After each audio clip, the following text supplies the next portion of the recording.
Assalamualaikum warahmatullahi wabarakatuh. Salam sejahtera bagi kita semua. Selamat datang di channel ini, teman-teman. Terima kasih sudah klik video ini dan sudah subscribe ke channel ini ya. Bagi teman-teman yang belum subscribe, silakan subscribe ya.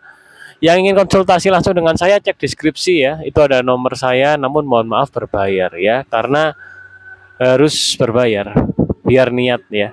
Jadi saya mengeluarkan tenaga by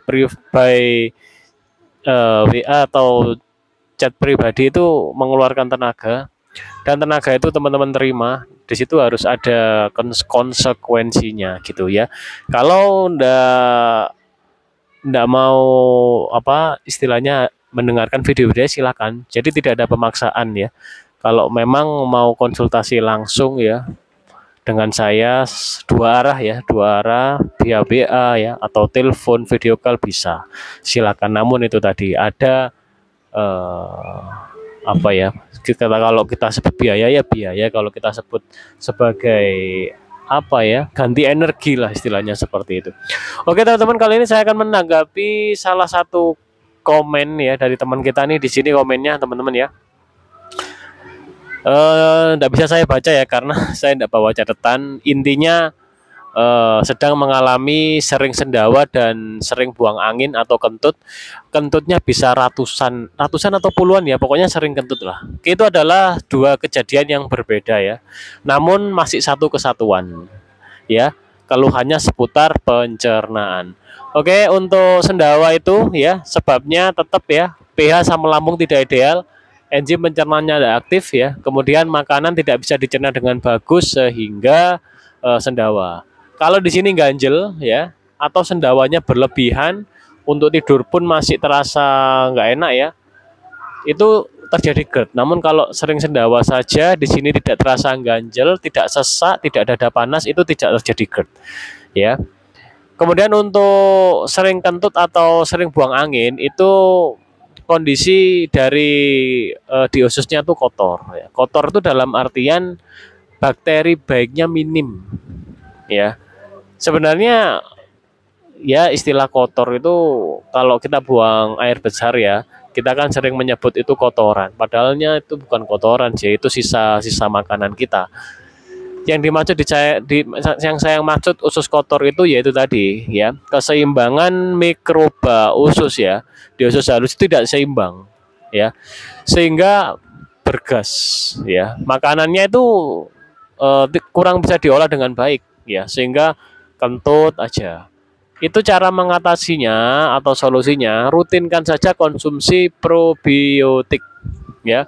Probiotik itu bakteri baik ya, dia membantu pencernaan kita. Contoh-contoh probiotik: tape singkong ya, kemudian cuka apel, kemudian yogurt, kemudian kimchi, kemudian beberapa produk-produk eh, probiotik cair ya seperti Proemban atau probiotik yang dalam bentuk kapsul ya. Mereknya ya banyaklah mereknya, saya lupa ya. Kalau saya menggunakan probiotik cuka apel, Proemban sama tape singkong. Itu probiotik yang saya gunakan. Saya udah berkali-kali bilang ya di video-video saya pakai 3 probiotik. Jadi probiotik itu saya kombinasikan, namun yang setiap hari itu cuka apel gitu ya. Kakak coba konsumsi probiotik. Kemudian jangan dulu banyak makan buah dan sayur, itu jangan dulu. Di stop semua enggak apa-apa, atau dikit-dikit enggak apa-apa, dikit-dikit aja ya, yang penting biar tetap ada serat ya, vitaminnya. Probiotik masukkan ya, probiotik masukkan, hindari makanan yang digoreng-goreng dulu ya, seperti itu. Kemudian air putih tetap cukup ya, air putih tetap cukup. Kemudian kalau bersedia rutinkan puasa juga bagus ya. Puasa itu bisa dikombinasi ya, maksudnya itu bisa berbagai macam cara puasa. Kalau saya sekarang yang rutin itu ya makan sehari 2 kali ya. Jadi makan sejarang mungkin.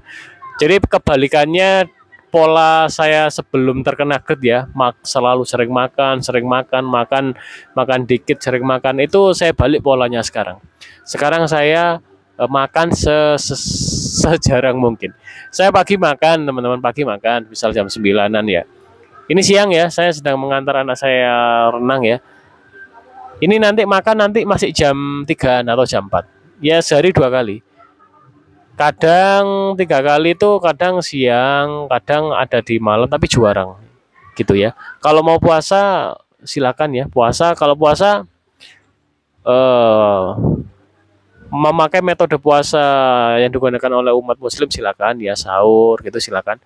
Kemudian kalau mau IF atau jeda makan juga silakan, semisal makan jam 9 pagi, kemudian atau makan jam 11 siang sampai maksimal jam 6 sore silakan. Kalau saya jam 9 paling makan terakhir jam 4 ya, kurang lebih sehari makan di 7 jaman gitu. Itu juga jeda makan gitu ya. Dengan kita jarang makan, teman-teman ya, pencernaan kita ini ada waktu untuk mencerna makanan kita. Semakin kita sering makan, teman-teman, yaitu membuat sibuk pencernaan kita, gitu ya. Jadi dia tidak sempat untuk mencerna makanan dengan baik. Biasanya orang yang terlalu sering makan, biasanya itu keluhan seputar metabolisme ada gangguan biasanya ya. Gangguan-gangguan lain biasanya ada di gula ya, gulanya tinggi biasanya. Kemudian gangguan-gangguan lain biasanya ada di tensi juga. Kalau metabolisme itu di pencernaan ya seputar lambung biasanya luka lambung atau itu juga sering terjadi gitu ya. Kita harus ini teman-teman ya, kita harus menjaga pola makan kita teman-teman ya. Jadi yang biasanya makan 3 kali sehari, nanti kalau udah sembuh total seperti saya, makanya kalau bisa sehari 3 kali itu jarang-jarang aja. Seringlah makan sehari 2 kali aja. Kalau sehari sekali kuat silakan. Saya masih belum kuat ya. Terus terang saya sehari sekali masih belum kuat. Saya sehari 2 kali lah ya seperti. Jadi untuk makan teman-teman ya. Jadi untuk makan teman-teman ya tetap diatur pola makannya. Jadi menu-menu yang terbiasa kita konsumsi itu makanan bergluten, aduh udah harus kita tinggalkan. Ini ubi apa ini? Ubi cilembu ini. Katanya ini ubi cilembu. Pokoknya ubi-ubian lah. Ini bagus ya. Ini bagus. Namun kalau masih ada keluhan seputar lambung jangan dulu karena ini terlalu bergas. Kalau udah sembuh silakan. Ini ubi-ubian ya.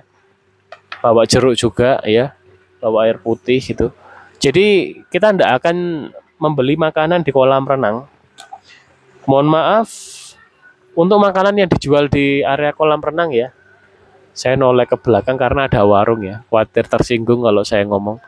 Mohon maaf yang dijual itu hampir semuanya itu makanan sampah teman-teman. Seperti apa? Pop mie ya, kemudian goreng-gorengan teman-teman ya. Kemudian minumannya minuman manis-manis ya. Minuman botolan manis-manis. Itu menurut saya kurang oke semua. Lebih baik kita bawa sendiri ya. Air putih. Udah jangan konsumsi beli di sini ya, bawa sendiri. Seadanya di rumah dibawa, ada pisang dibawa.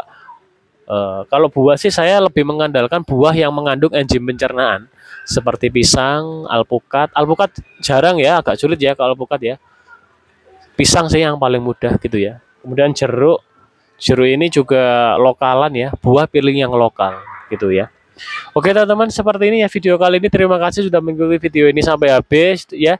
Intinya kita belajar bersama seputar lambung teman-teman ya. Jadi cek video-video saya barangkali bermanfaat. Simpel sekali kalau teman-teman mengetahui pola-polanya gitu ya teman-teman ya. Oke teman-teman, mohon maaf ya bila ada salah kata ya. Wassalamualaikum warahmatullahi wabarakatuh. Salam sejahtera bagi kita semua.